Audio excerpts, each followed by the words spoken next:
رسول اللہ صلی اللہ علیہ وآلہ وسلم نے فرمایا کہ اللہ نے بارش کے پانی میں شفا رکھی ہے۔ اگر کوئی انسان بارش کے پانی کو محفوظ کرے اور وہ پانی کسی لا علاج مریض کو پلایا جائے تو اللہ اسے شفا عطا فرمائے گا۔ حضرت علی شیر خدا نے فرمایا اگر کوئی انسان بارش کے پانی پہ 27 مرتبہ سورہ کوثر پڑھ کے پی لے، اگر وہ بے اولاد ہوگا تو اللہ اسے اولاد صالح نصیب فرمائے گا۔ اگر کسی انسان پہ کالا جادو، نظر، تعویذ، بندش ہے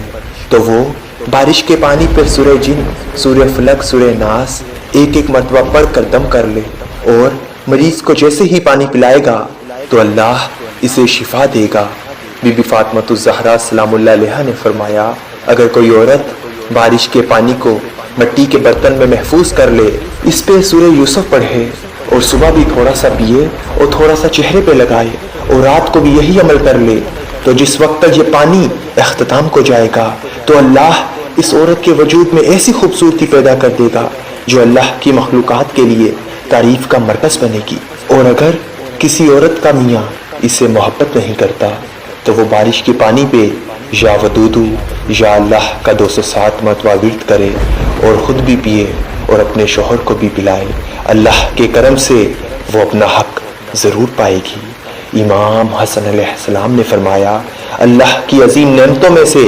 ایک عظیم نعمت بارش ہے۔ جس انسان کی نظر اور دماغ کمزور ہے